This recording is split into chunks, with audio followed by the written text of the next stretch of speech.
še z moje strani. Naslov mojega referata je Breaking.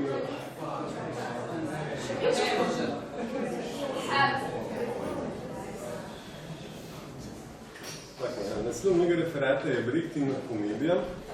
Zdaj ta povezava Breaking komedija se zdi vsaj toliko pričakovana in nelogična, kot tudi presenetljiva in nenavadna.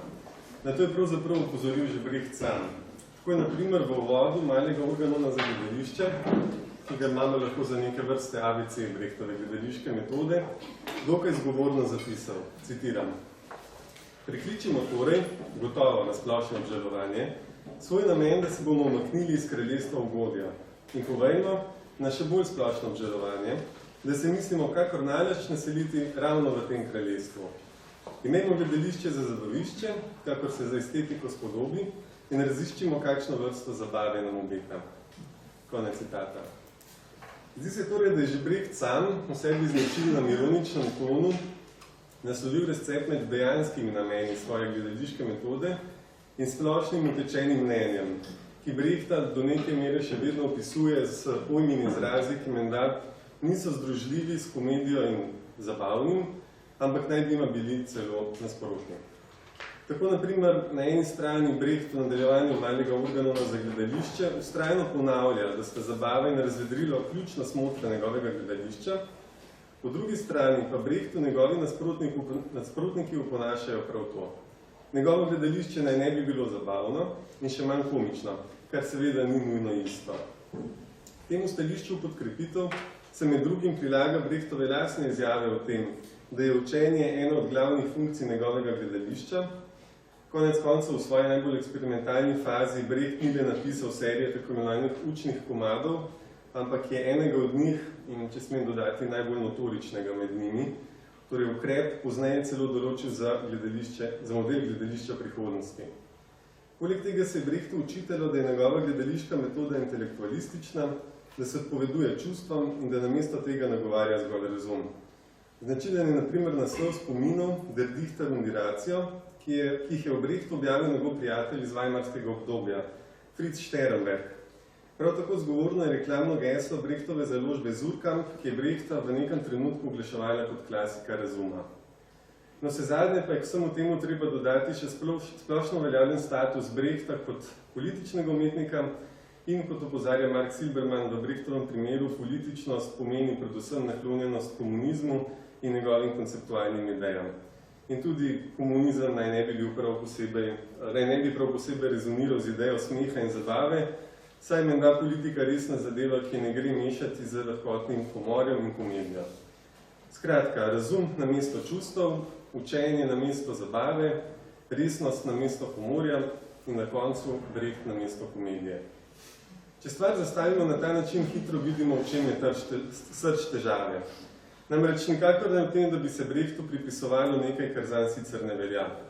Zagotovo drži, da mu je bila funkcija učenja v gledališču zelo pomembna.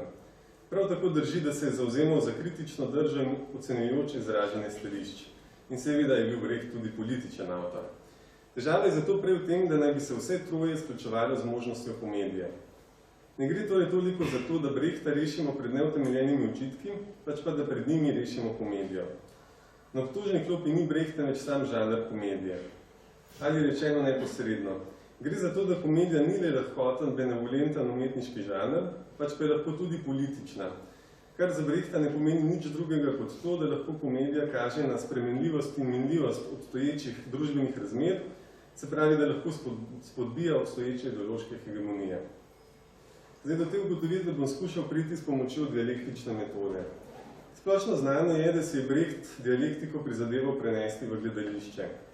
Ta je bila zanj v zadnjem obdobju njegovega življenja celo tako pomembna, da je označbo epsko gledališče opustil in jo zamenil z izrazom dialektično gledališče. Kaj je torej Brechtova dialektika? Njen temelj je nedvomno protislovje, oziroma rečeno drugače, bistveno je Brechtovo spoznanje, da je v vseh stvarih, pojavih in ljudeh na delu nekakšna notranja protislovnost. Koncept protislovja torej nikakor ne pomeni preprostega nasprotja med dvema različnima stvarema, ki sta brez kakršnekoli notranje povezave. Prav nasprotno, protislovje sicer res opisuje dva negativna momenta, vendar pa sta ta momenta skupna in notranja pojavu samemu. Ne gre torej za nasprotje med dvema stvarema, pač pa za nasprotje, ki se nahaja znotraj ene stvari same.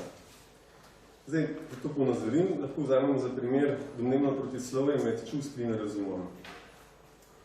Brechtova poanta je, da pri tem nasprotju ne gre za dva med seboj različna, docela nepovezana pola, pri čemer lahko izberemo samo enega, drugega popustimo. Sprav, samo čustva ali samo razum. Prav tako ne gre za to, da jo združimo, spojimo skupaj v nekakšno umetno ustvarjeno sintezo, da torej vzamemo malo enega, potem pa še malo drugega. Tako da, na primer, dramaturgija predstave vsakemu sentimentalnemu delu ali prizoru, tistem, v katerem čustvujemo, na koncu doda še nauk, doktrino, ki apelira na razum in apeljuje na mišljenje. Gre vse prej za to, da se med čustvi in razumom sicer res nahaja napetost, razcep, ki pa se ne odvija med dvema različnima poloma, temveč znotraj domnevno enotnega in enega procesa. Rečeno drugače. V Brechtovem gledališču gre za to, da se čustva in razum pojavljajo na istem mestu, v istem planu, tako rekoč v istem hipu.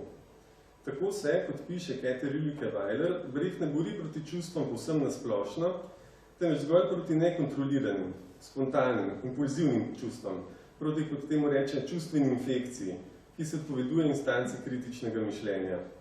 Namesto tega mu gre za to, da se čustva, ki jih poraja ta ali oni prizor, podvrže kritičnemu premisleku, razumski inspekciji, ocenjujočemu presojanju, da skratka čustva spravijo kritično mišljenje v pogon, da so celo pogoji mišljenja. Cilj torej ni v tem, da se pri gledalcu sproži čustvena reakcija, pač pa da se prav nasprotno, s to reakcijo gledalčevo delo šele začne, z njo mora nekaj narediti. Brechtu gre skratka za to, da čutenje ni spontan odziv, pač pa odziv, ki ga je treba premisliti, obravnavati, na katerem je treba delati. Tako čustva, ki jih spodbuja Brechtovo gledališče, postanejo delovni material, s katerim je treba šele opraviti razpravo. Ali rečeno še drugače. V Brechtovem gledališču gre za to, da se poudarek iz objekta ali subjekta strasti prestavi na samo strast kot objekt.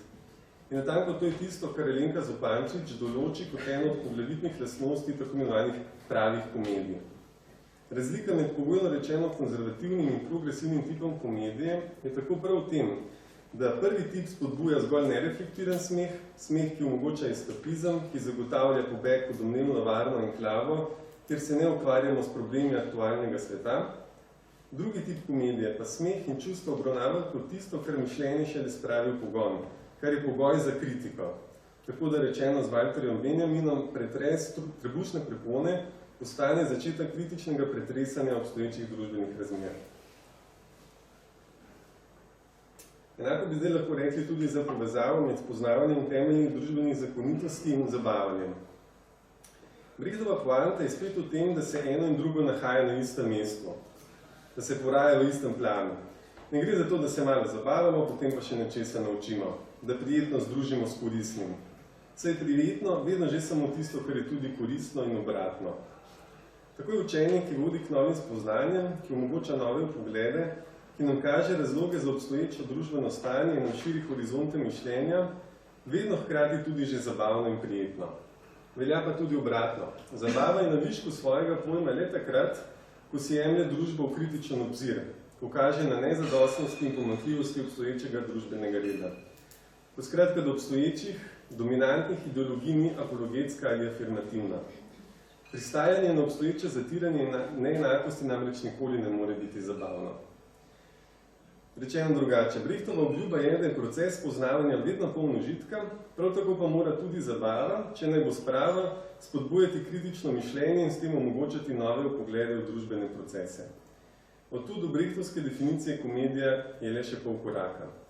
Komedija, ki zgolj reproducira obstoječe stanje ali ga celo afirmira, spada v, kot temu reče Brecht, prodajalno večernega razvedrila in je podvržena le goljemu kulinarizmu, praznemu uživanju, ki nima nikakršnih posledic ali učinkov, ki je samo sebi namen. Prava komedija pa sproža miselni proces, politična in družbena razmerja napravlja vidna, izpostavlja jih premisleku in presojanju, spodbuja kritični distanci in refleksiji, predvsem pa kaže na spremenljivost obstoječih družbenih razmerij in hegemonih ideologij. Zgled za takšen tip komedije je Brecht vedno znova našel v Charlieju Chaplinu. Dovolj je, če na primer pomislimo samo na enega od njegovih filmov na moderne čase, ki po številnih svojih spisih kot primer navaja tudi Brecht. Že samo uvodna sekvenca zadošča, da opazimo, kako Chaplin istočasno po gledalcu poraja smeh, hkrati v kritičen premislek ponuja tudi obstoječe pogoje in načine dela za tovarniškimi tekočimi trakovi. Smeh omogoča družbeno kritiko, ta pa obratno postane vir neskončno zabavne komedije. Tudi kakšen mehanizem je pri tem na delu? Kako je mogoče, da kritičen pogled v družbeno življenje postane vir komičnega? Kje natanko je ta povezava, ta dialektični pregib komičnega in recimo temu družbeno kritičnega? Seveda drži, da gre pri rešitvi teh dveh domnevno protislovnih nasprotujočih si momentov za določeno dialektiko komedije. Ampak zdaj bi veljalo dodati, da velja tudi obratno. Ne gre le za dialektiko komedije, ampak tudi za komedijo določene dialektike. Ali natančneje, gre za to, da je dialektika komedije možna le takrat, ko postanemo pozorni na komedijo dialektike vsakdanjega življenja. Zdaj, to zgoščeno formulo bi lahko predstavil v nekoliko bolj razvezani obliki. Dialektika komedije, to, čemer sem do zdaj govoril, pomeni, da smeh hkrati v istem hipu poraja tudi kritiko obstoječega družbenega reda. To pa je možno takrat, ko dialektika vsakdanjega življenja postane komična. Ko torej v domnevno organskem, naravnem, harmoničnem in zato absolutno nujnem toku stvari ugledamo konstitutivni razcep, ki te stvari preči, ko se torej zavemo njihovih lastnih inherentnih protislovij, ki družbene procese odprejo možnim alternativam in spremembam. Rečeno preprosto, komična je sama protislovnost družbenih procesov. Zakaj gre? Zdaj, eno od bistvenih Brechtovih ugotovitev je, da prav nič ni identično samemu sebi, skratka, da gre za razpad enotnosti jaza. Če vzamemo samo emblematičen primer kralja. Biti kralj ni nič naravnega, saj se nihče ne rodi kot kralj, temveč to šele postane. Kralj ni kralj zato, ker mu to pripada po naravi, pač pa zato, ker je to stvar družbenega dogovora, ker ga recimo kot kralja prepozna njegovo ljudstvo. Družbena vloga kralja je zato prav to, vloga, ki je temu človeku dodeljena in ki se jo izvaja, pravzaprav performativno proizvaja. Zato pa jo tudi mogoče razstaviti oziroma dekonstruirati na družbene determinante in vanje vpisati pogoje njenega nastanka. To bi lahko formulirali tudi drugače. Simbolna moč, ki je pripisana nekemu nosilcu avtoritete, recimo v tem primeru kralju, ne prihaja enostavno od tega nosilca in ni nekaj, kar bi mu bilo naravno danega, pač pa je vedno prizorjena, vedno je stvar nekakšnega družbenega performansa. Konec koncev prav zato tradicionalne figure moči vedno spremlja tudi razkošna kostumografija in številni rekviziti, insignije. Od krone, žezla, kraljevskih plaščev, prestolov, pa vse tja do uniform, pri sodnikih recimo celo lasulj in podobno. Mimogrede lahko omenim, da je to prav tista stična točka, na kateri so se s post-brechtovstvom srečale tudi nekatere feministične študije, ki od konca 80-ih let podobno opozarjajo, da je tudi spol zgolj družbena vloga, ne pa naravno dejstvo. Skratka, da je tudi s spolom povezan cel kup konvencij, pravil, omejitev, regulacij, ki jih moramo upoštevati, se pravi pravilno utelešati, uprizarjati. Tudi spol, gender, je, kot bi rekla Judith Butler, scenarij, ki je pripravljen naprej in ki mu pritiče cel katalog, leksikon oziroma sistem znakov, kot so recimo videz, geste, besede, odnosi, ideje, oblike in tako naprej. Brechtova poanta je, da podobno kot med igralcem in njegovim dejanjem ali njegovo vlogo, vse obstaja določen razmik, določena vrzel. Igralec nikoli ni preprosto samo in zgolj to, kar uprizarja, nikoli se ne zlije v celoti svojo vlogo in se z njo ne izenači popolnoma. Skratka, podobno dinamiko opaža tudi v vsakdanjem življenju, pri utelešenju simbolnih mandatov, ki so nam pripisani in dodeljeni. To, da kralj ni samo identičen svojo vlogo, pomeni, da med njim in funkcijo kralja obstaja določena razlika, določena vrzel, ki v končni fazi omogoča, da po njegovi smrti to funkcijo prevzame nekdo drug. Zdaj, moja teza je, da se prostor za komedijo nahaja prav tu, natanko v tej zevi med igralcem in njegovo vlogo. Komedija se namreč vedno začne, kot to ugotavlja Alenka Zupančič, s tem, da v domnevno enotnost in enost upelje razcep, da razbije na nekakšno dvojnost. Nato pa se s tako spostavljeno dvojnostjo prične poigravati. Toda ta dvojnost ni preprosto razpad enega na 2:1, pač pa gre, rečeno z Mladenom Kolarjem, zgolj za razcep enega, ki poslej več kot eno in manj kot 2. Ne gre torej za to, da bi tam, ker smo imeli poprej neko domnevno harmonično enotnost, zdaj dobili dva različna polja, pač pa gre za to, da se posredi te enotnosti upelje razcep, razloček, ki ne omogoča več združitve v trdno prvinsko eksistenco, hkrati pa tudi ne razločitve v dve med seboj nepovezani entiteti. Rečeno bolj preprosto. Gre natanko za to, da komedija opozarja na kontradikcije, ki so inherentne osebam oziroma njihovim vlogam, pa tudi družbenim situacijam in procesom povsem nasplošno. Še bolj natančno. Gre natanko za to, da se komedija s temi kontradikcijami poigrava, da je njen komični objekt natanko razcep, ki teče posredi domnevne samoidentičnosti stvari in ljudi. Zdaj, ta zgoščen del bi rad predstavil samo še na 2 primerih. Prvi primer je oponašanje. Tisto, kar oponašanje napravi zares uspešno, kar je vir komičnega, ni le to, da je oponašalec sposoben popolnoma natančno posnemati oponašanega, recimo natančno zadeti njegov način govora ali gibanja. Tisto, kar oponašanje napravi zares smešno, je šele naše zavedanje, da sta oponašanje in oponašalec dve različni osebi, čeprav se zdita skoraj povsem identični. Smešna je torej natanko ta vez, ki oponašalca pripenja, spenja skupaj z oponašanjem, tako da se ne morata povsem raziti, da nista več dve absolutno različni osebi, da se celo zdita ena in ista oseba, vendar pa ima ta vez hkrati onemogoča, da bi se povsem zlila eden z drugim in tako dejansko postala ena sama oseba. In zato vez obstaja zelo natančen izraz, namreč sposobnost oponašanja. Prav ta sposobnost dve osebi postavlja v razmerje, ki ga opisuje Dolar, namreč v razmerje več kot ena, manj kot 2. Oponašalec in oponašanje sta seveda več kot ena oseba, a hkrati manj kot 2 popolnoma različni med seboj nepovezani osebi. Mimogrede lahko rečemo, da je bilo prav v tem mojstrstvo nedavno preminulega Saša Hribarja.